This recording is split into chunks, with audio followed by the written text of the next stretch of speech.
Hey everyone, welcome to part 2 of How to Write a Song. Today we're going to focus just on lyrics and getting into that a little bit. Please like and subscribe to this channel because if you do, you have a chance to win a Smooth Q phone stabilizer that we're giving away. We're at 50, the goal is 100 subscribers. So I'm going to make a coffee, and when I get back we're just going to get into it.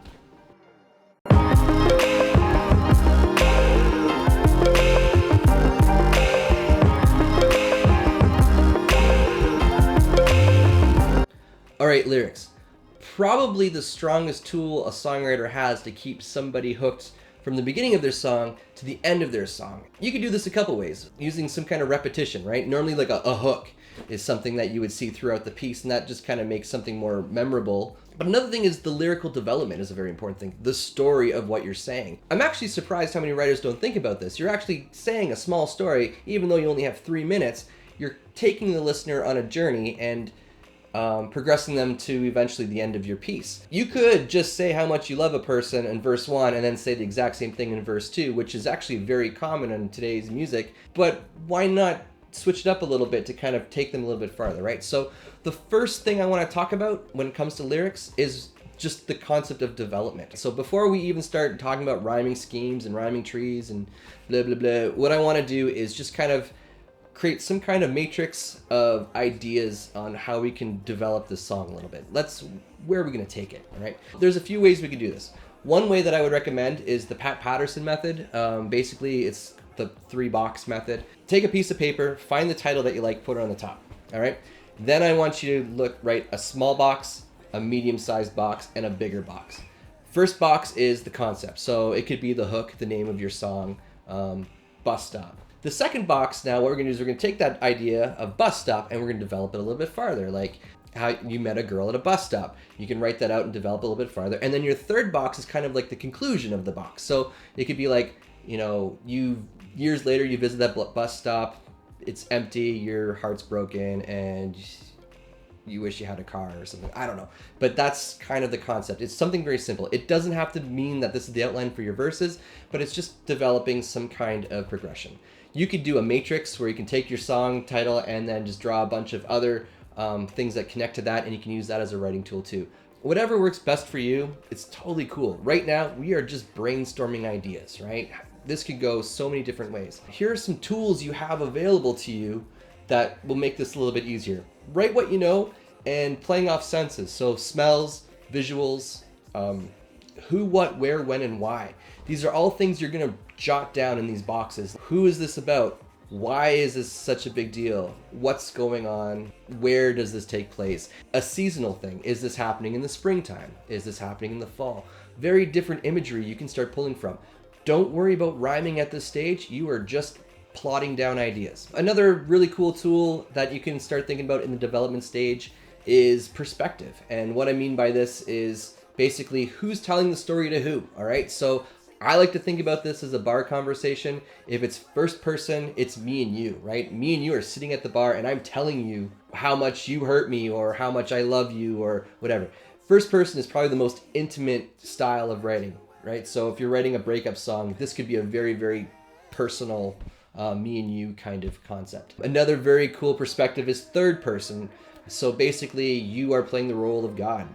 You know everything about him and her. So we're sitting at a bar and I'm telling you a story about him and her and how she didn't know that he was cheating on her and blah, blah, blah, blah, blah, right? So perspective could be a very, very powerful tool. During the development stage, start jotting this down. Like, I want this to be very intimate. I want this to be first person. So anyways, that's the first thing is you want to sit down and just draw out a development chart. However you want to do it, you can do the 3-box method, you can do a matrix method, however you feel comfortable with. Just get a really good idea of what's the story of your piece. Another thing we want to do before we get into doing any kind of lyrical rhyming is we want to talk about rhyming schemes and rhyming types in general. How do we want to lay this out, right? So when I talk about a rhyming scheme, I'm talking about like how the lines within our verses and choruses line up, right? So for example, AABB would be a rhyming scheme like hickory dickory dock, the mouse ran up the clock.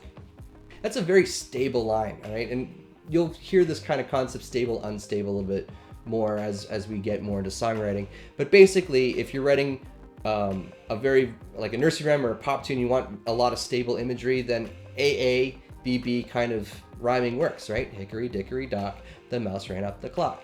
You say a line and you resolve it right away. But what if you don't do that? What if you decide to do like an ABAB or an ABC? Amazing Grace. Amazing Grace, how sweet the sound that saved a wretch like me. I once was lost, but now I'm found, was blind, but now I see. So that would be like an ABC kind of style where you have one line, the next line doesn't rhyme with that line, and then the next line doesn't rhyme with that line, but then we finally resolve it on the next part. That creates movement in our lyrics. We're basically forcing the listener to keep listening until we finally get that resolved, right? So your rhyming scheme could be very important. So after rhyming scheme, we can talk about rhyming type, and that has to do with what kinds of words are rhyming together. So we have our perfect, we have our family rhymes, we have our assonants and our consonants, and then they branch out to different other ones from there, but we're gonna talk about those four main ones. Perfect is like car and bar, right? The whole word, vowel and consonant line up. Family, normally you would have like rub, rud, run, you know, so the vowels line up, but the consonants might change. Assonants have different consonant sounds, so like life and like would be something you would use. And then we have consonants, which is different vowel sounds. So that would be the most unsettling, right? Like car and truck kind of thing. It doesn't really work, but so if you want something stable, you're gonna wanna use like a family or perfect rhyme. But if you want something more unstable, like if you're writing something that's just really awkward, then you're probably gonna go with something more like an assonance or a consonant style rhyme. Okay, so those are the different kinds of rhymes. I recommend you read up on as many different kinds. If you study poetry, you probably already know this stuff. So now that we talked about rhyming, we talked about rhyming schemes, AABB, and rhyming types, the different kinds of words we could start to use to rhyme. What I want you to do is grab your sheet, your development sheet that you just wrote out, the 3 boxes of your matrix, skim through it for words that you think you might use in your rhyming, right? Normally when we rhyme in a line, we use the last line of something. So we want to kind of start pulling ideas for this. So once you get about 10 or 12 really good words that are relative to what your development scheme is, write it on a piece of paper and then grab a thesaurus and a rhyming dictionary. You don't have to physically have one. It's the future. We can now use our apps. There's some great free apps out there. And what I want you to do is find a word, look up in your rhyming dictionary, and write down any other rhyming words that it pulls up that are relative to your piece.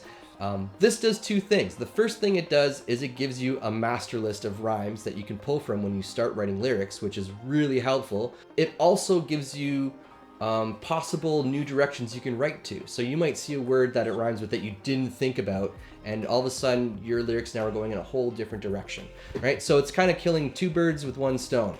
All right, a very useful tool, your thesaurus and your rhyming dictionary. Cool, so now we have a idea of where we're going. We have our who, what, where, when, whys, our whole development scheme. We have a master list now, what we call a rhyming tree of rhymes. We're ready to go. We can now sit down and start writing our ideas out. We want to write a chorus, and we want to write 1 to 2 verses to support the chorus. So what's the chorus? The chorus is the part of the song that's going to repeat multiple times throughout the song. It's the part that everybody's going to sing along. It's the part that is the reason why we're writing the rest of the song. We want to spend a lot of time getting this, and the nice thing is because we've been writing based on the title, we have a lot of stuff to already support that. So start with the title of the song, and I want you to build around that. So basically write 2 to 4 lines, start pulling from the concept. Maybe the first box could be what you use as your hook line, and then start using your rhyming tree, go through that and actually try to make a really good solid chorus. Keep it simple, 2 to 4 lines, and then I want to write 2 verses. The verse is the part of the song that is the explanation of why we have this chorus. It's the story, it's filling in the gaps. Start with maybe like, again, 4 lines, something very simple. Don't worry about melody yet. We're gonna talk about melody next week. So I just want you to right now come up with 4 lines in the verse, maybe 2 to 4 lines in the chorus, and try to do 2 verses. Don't sweat it if it's not feeling so good right now. We're gonna start to finesse it next week when we start talking about melody. So I hope you found this video useful. The next video I'm gonna do, we're gonna talk about melody. We're gonna take the lyrics that we write now, we're gonna start putting it to a melody. I'm going to show you ways that you can do this.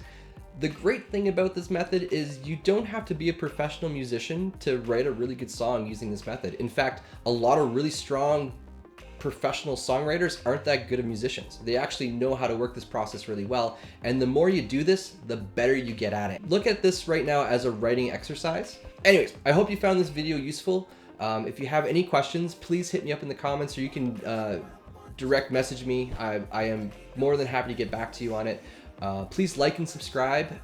Like I said at the beginning of the video, we're doing a draw for a smooth cue. Please check out the video, like it, subscribe, leave a comment, and then we're halfway there. So hopefully soon I'll be doing the draw. And I just want to thank you guys very much, and I will see you next week. One comes around one today. They don't see things the same.